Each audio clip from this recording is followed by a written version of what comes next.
Baiklah, sebelum kita masuk ke materi baru, saya akan review ulang untuk materi sebelumnya ya.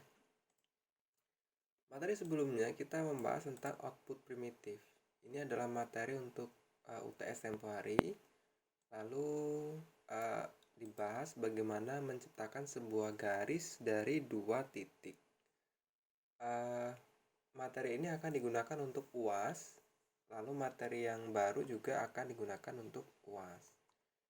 Nah, pada materi sebelumnya di algoritma DDA, saya akan review tentang penggunaannya di kasus ya. Misalnya, ada dua buah titik, jadi titik A, lalu titik B. Kita berikan ke komputer, maka komputer akan membuat dua buah titik ya. Jadi titik A, lalu titik B akan diciptakan sebuah garis dari kedua titik yang dihubungkan. Ini saya terapkan di aplikasi Corel. Hasilnya akan seperti ini. Lalu sebenarnya kelanjutannya ada banyak algoritma lain atau bentuk-bentuk lain ya. Misalnya kita berikan dua titik, titik A, titik B, tetapi dalam bentuk lingkaran, dalam bentuk persegi. Kita juga bisa buat dua titik, titik A, titik B, titik A, titik B ya. Lalu menciptakan sebuah objek lingkaran. Lalu kita juga bisa membuat objek seperti poligon. Kita bisa atur lagi bentuknya sehingga bentuk sebuah bentuk-bentuk yang unik ya. Nah, ini adalah kelanjutan dari penerapan algoritma DDA, bagaimana sebuah titik itu ditransformasi, dirubah menjadi objek-objek yang lebih kompleks begitu ya. Hanya kita jujur aja tidak akan membahas terlalu jauh untuk objek-objek lain. Saya anggap kalian bisa mengembangkan lebih jauh bagaimana dua buah titik diubah menjadi lingkaran, kotak, atau objek-objek lain. Karena basic mata kuliah grafika ini lebih berfokus bagaimana objek itu tercipta. Nanti kita nggak punya waktu untuk membahas varian objek yang lebih jauh ya. Jadi saya batasi hanya objek garis. Kalian yang boleh mengembangkan sendiri untuk objek-objek yang lain. Oke, nah setelah objek yang tercipta, apalagi yang akan dilakukan? Nah, itu akan kita bahas di pertemuan kali ini, yang akan menjadi materi untuk UAS. Ini akan dibahas di transformasi dua dimensi. Baiklah, secara definisi, transformasi ini adalah perubahan ya. Kita sering dengar istilah transformer, film-film yang memberikan efek-efek perubahan. Ya, ada yang mobil, pesawat ya, tau lah ya. Nah, kalau dalam mata kuliah ini, transformasi ini lebih kepada pemindahan ya. Jadi pergeseran gitu. Perpindahan dari satu titik ke titik yang lain tanpa merusak objek tersebut. Ya, contohnya bergerak ke kanan, ke kiri, atau memutar, atau mungkin diperbesar, diperkecil gitu. Nah, itu. Jadi setelah objek dibuat, anggaplah kotak ini, maka kita bisa gerakan ya. Misalnya akan digeser, ditransformasikan bergerak ke kanan 1, 2, bergerak ke bawah 1, 2, bergerak ke atas 1, 2, kiri 1, 2. Nah, ini dibahas di materi transformasi. Oke. Transformasi memiliki beberapa jenis-jenis ya. Yang pertama adalah translasi, yang kedua adalah skala, yang ketiga adalah refleksi, yang keempat adalah rotasi. Oke, poin pertama adalah translasi.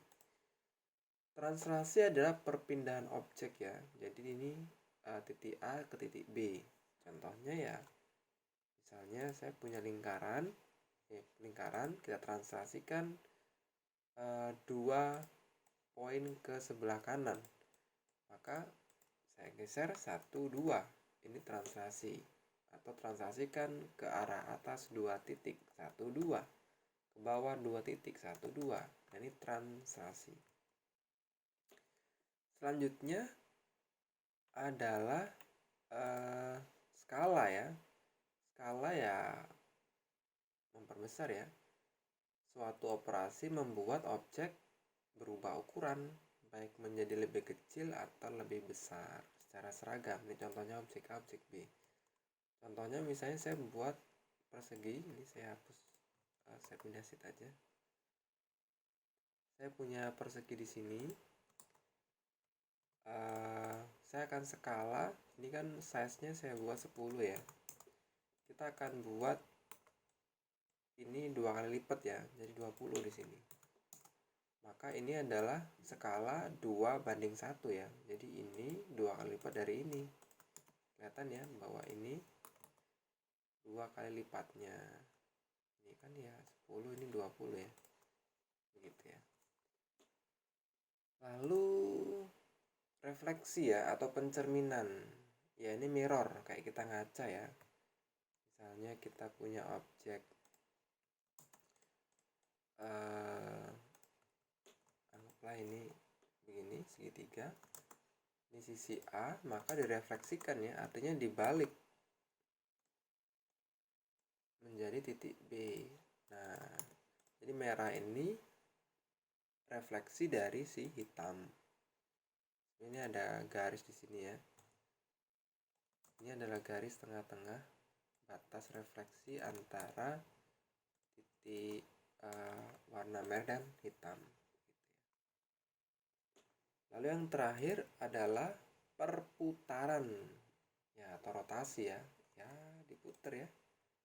Misalnya kita punya objek ini, kita bisa putar, set. Nah, gini. Atau kita bisa atur di sini 45 derajat misalnya.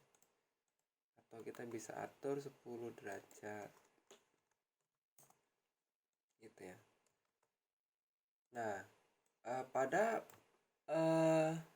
materi yang kita bahas, kita akan coba buat perhitungan manualnya untuk melakukan transformasi ini. Hanya tidak semua fungsi kita akan bahas karena waktu yang terbatas, dan ini hanya pengetahuan dasar bagaimana sebuah objek bergerak dalam mata kuliah grafika komputer. Kita akan bahas materi atau praktikum untuk translasi ya, pergeseran objek.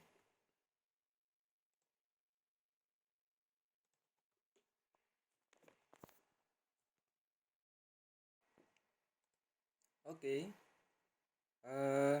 kita akan coba bahas praktek translasi. Jadi rumus untuk translasi adalah T ini sebagai nilai perpindahannya, lalu X aksen ini adalah titik perpindahan ya, itu didapat dari nilai X awal ditambah dengan nilai perpindahan atau jaraknya ya. Lalu Y aksen ya Y ditambah dengan nilai perpindahannya. Kita akan demonstrasikan melanjutkan praktek sebelumnya. Ini adalah materi kisi-kisi pembahasan UTS ya. Kita sudah sepakati untuk titik A, titik B, titik C. Nah, kita akan translasikan sebanyak 7 titik ya di titik Y. Ini X, ini Y. Jadi kita akan gerakkan objek ini 7 titik ke atas ya. Jadi dia akan naik 7 titik. Nah, bagaimana perhitungannya? Rumus translasi kita sudah bahas. X aksen sama dengan X ditambah dengan T. Dengan nilai T adalah 7. 7 dari mana? 7 adalah perintah.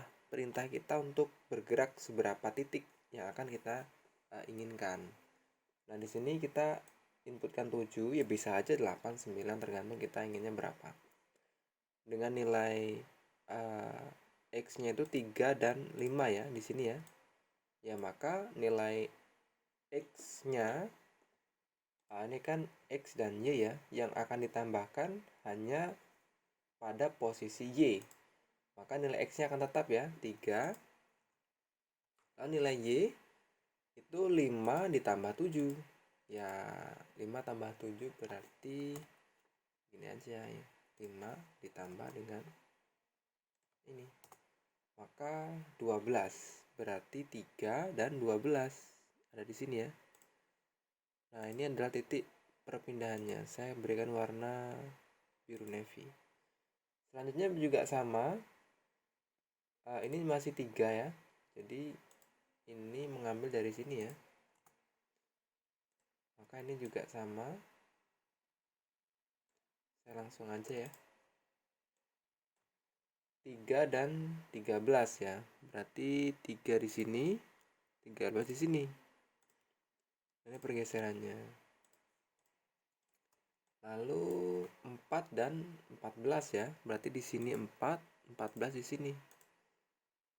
Nah, selanjutnya 4, 15, 4 di sini, 15 di sini. Terus yang terakhir adalah 4 dan 16, 4 dan 16 di sini ya. Nah, ini di titik A dan B sudah bergerak 7 titik ke atas. Lalu titik B ke C kita juga akan samakan. Jadi ini sama dengan ini karena tidak ada penambahan. Lalu ini titik Y akan ditambahkan dengan 7. Oke, maka ini sudah bergerak 4 dan 16. 4 dan 16. 4 di sini, 16 di sini. Nah, di sini ya. Ini sana titiknya sama, tidak saya rubah. Selanjutnya 4 15 ya, di sini dan di sini masih sama. Nggak usah digambar karena bertumpuk ya. Lalu 6 14, 6 14 di sini ya. Oh sorry, ini harusnya 5 ya. Ini 5. Maka harusnya ini di sini sebenarnya. Sorry. Saya kasih warna ungu. Lalu 6 14, 6 14. Oke. Terus dilanjutkan 7 13, 7 13 di sebelah sini. Oke. 8 12, 8 12 sebelah sini. Lalu terakhir 9 11, 9 11 sini ya. Nah, ini adalah hasil translasi 7 poin di titik Y ya. Jadi dia akan bergerak ke atas sebanyak 7 poin. 1 2 3 4 5 6 7 gitu ya. Dia juga bisa digerakkan dari sisi Y misalnya, dari sisi X. Misalnya di sini kita isi 5. Ya, nanti dia akan bergerak ke kanan sebanyak 5 poin. 1 2 3 4 5. Jadi bisa bergerak kanan kiri. Silakan dicoba untuk kasus masing-masing agar nanti ketika UAS sudah terbiasa dan nanti bisa saya cek dan kita lanjutkan di bahan di materi sesi tanya jawab. Cukup materi dari saya untuk hari ini. Assalamualaikum warahmatullahi wabarakatuh.